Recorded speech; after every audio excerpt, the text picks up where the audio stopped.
Bueno, muy buenos días. Hoy es jueves 23 de noviembre. Estamos en una nueva sesión del curso de Análisis de Algoritmos 2 para Ingeniería de Sistemas, Universidad del Valle, semestre 2023, raya 2. Recuerdo lo que hicimos, digamos, ¿dónde vamos? Entonces, de acuerdo al programa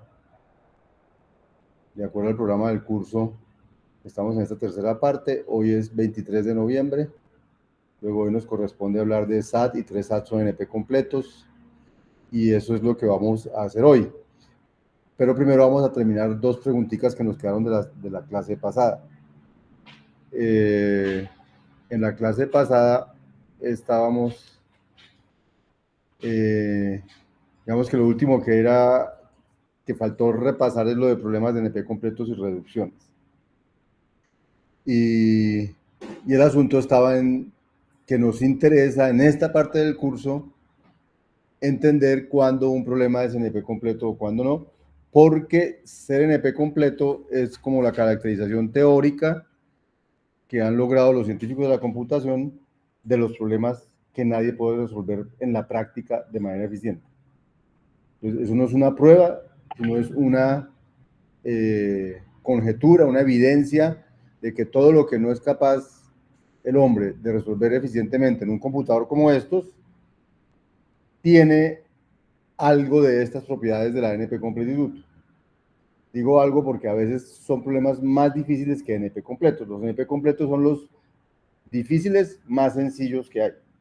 Es decir, los que no hemos podido resolver eficientemente más sencillos que hay. Hay otros más complicados aún, que ni siquiera son NP completos, porque no son NP, pero sí son NP duros. Entonces, digamos que eso es lo que nos interesa en esta parte del curso. Entender qué significa el NP completo y no solo entenderlo, sino lograr caracterizar cuándo un problema es así o cuándo no. Y para eso hay un concepto básico que es el concepto de reducción. Y lo vimos la clase pasada, una reducción de un problema A en un problema B consiste en simplemente este pedacito de aquí. Una manera de coger las entradas del problema A y volver las entradas del problema B, tal que las salidas del problema B traducido sean las salidas del problema original. Esa es la idea de reducir. Y esta reducción debe ser eficiente, es decir, debe hacerse en tiempo polinomial. O sea, no es suficiente reducirlo, sino reducirlo de manera rápida. Bien. La idea entonces es que este problema que usé aquí, que se llama el problema que usé para reducir el otro, de alguna manera es más difícil que el problema A, porque para resolver el problema A, yo simplemente hago una transformación de su entrada y resuelvo el problema B. Luego el problema B como que me resuelve el problema A y puede resolverme otros que me puedan traducir a él. Entonces el problema B es más difícil o tan difícil como el problema A. Y por eso la idea de reducción es tan importante, porque hace que como lo uno resuelva a través de lo otro sea más difícil que lo uno. Bien. Una reducción se dice que es correcta si se realiza en tipo polinomial y todas las instancias positivas se transforman en instancias positivas de B y las instancias negativas de A se transforman en instancias negativas de B. Entonces, eso quiere decir que cuando hago este engranaje, que es reducir A a B y solucionar B, estoy solucionando A. Eso es lo que significa ser correcta. Que si hago ese engranaje, el algoritmo que queda para reducir A es correcto. Bueno, ahora, ¿de qué orden es el algoritmo para reducir A? O sea, todo esto de qué orden es. Entonces, si esto es polinomial, entonces esto va a ser polinomial más lo que se demore esto. Entonces, si esto se demora polinomial, pues todo es polinomial. Pero si esto no se demora polinomial, pues el todo no es polinomial. Es lo que se demore esto, si es más que polinomial.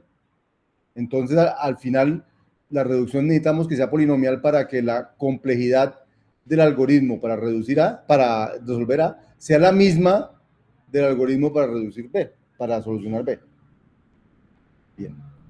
Entonces, si yo no tengo un algoritmo eficiente para solucionar B, pues tampoco tengo un algoritmo eficiente para solucionar A todavía. Porque para que sea eficiente necesito que el todo sea eficiente Pero lo que aseguro es que la reducción no es la que me lo hace ineficiente. Lo que me lo hace ineficiente es cómo resolver esto. ¿Listo? Bien. Entonces, con esa noción se va a escribir, se va a escribir así. Se va a escribir A se reduce en tiempo polinomial a B y significa todo eso que decía aquí atrás.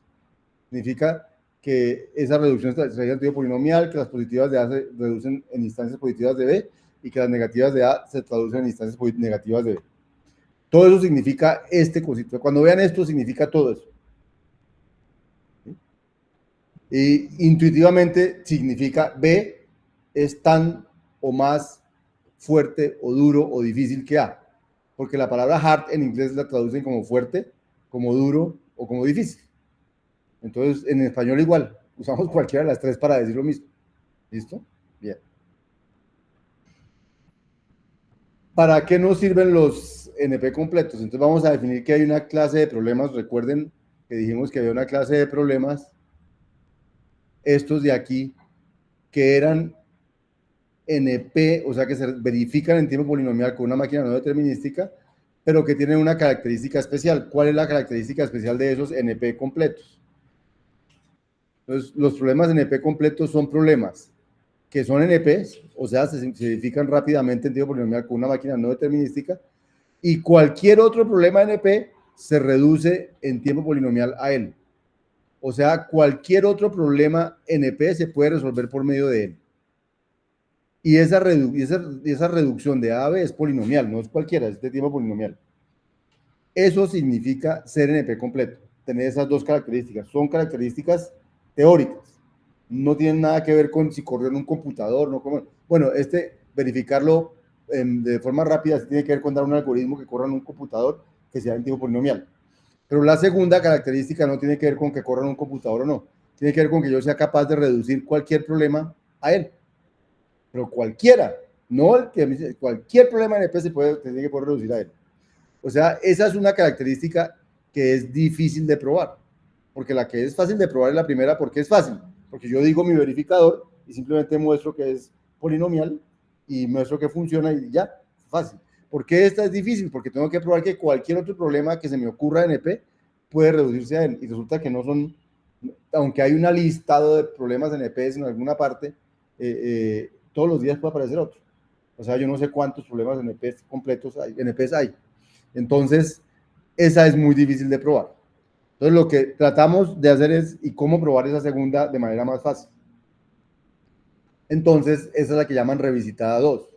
Para probar que un problema es NP completo, supongan que yo ya sé que C es NP completo. Ya conozco uno NP completo, por lo menos uno. ¿Cómo lo probaron? No sé, pero ya conozco uno.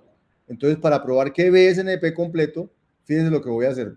Voy a probar que B es NP, lo mismo que en el anterior, o sea, eso no ha cambiado. Y lo segundo, voy a probar que S, que ya sé que es NP completo, se reduce a B. En lugar de probar que cualquier NP se reduce a B, voy a probar simplemente que ese señor NP completo se reduce a B. ¿Sí?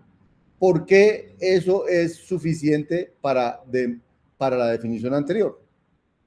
¿Sí? Entonces, el primero, pues porque es el mismo del primero anterior.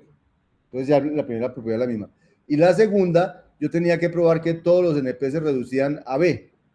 Pero entonces, como C es NP completo, C tiene la propiedad que todos los NP se reducen a C.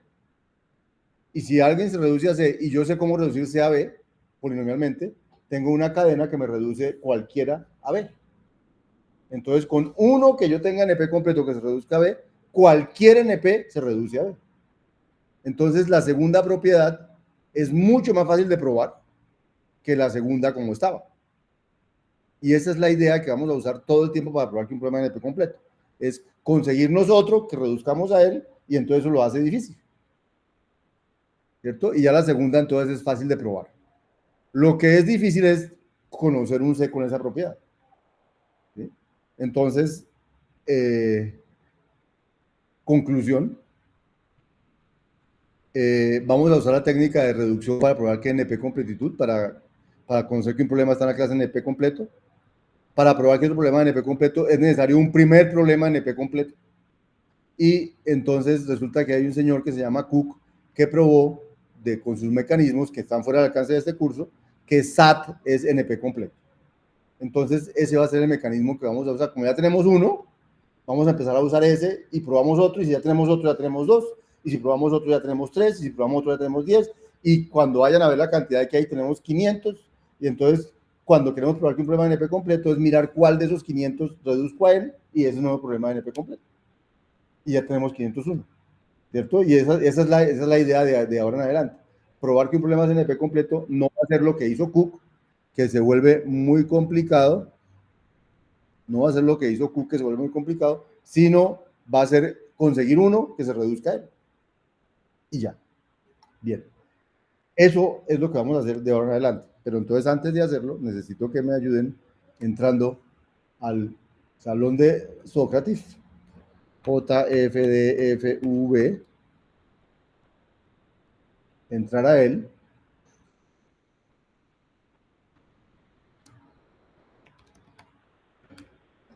Y respondemos la pregunta 9 que la semana pasada no habíamos respondido y que espero que puedan responder muy rápidamente con lo que acabamos de repasar. Que la semana pasada no, que la clase pasada.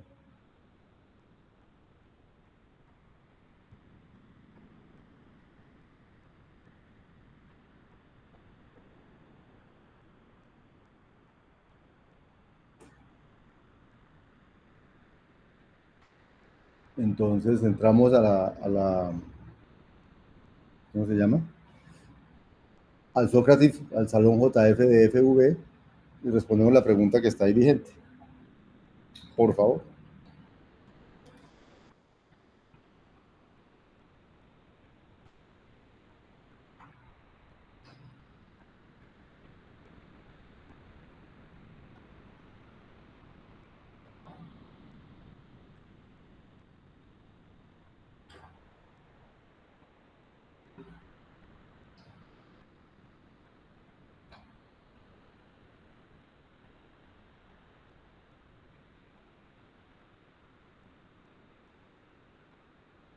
Aquí tenemos 10 estudiantes, virtualmente no hay ninguno, no lo publiqué. Luego cada vez tenemos menos estudiantes.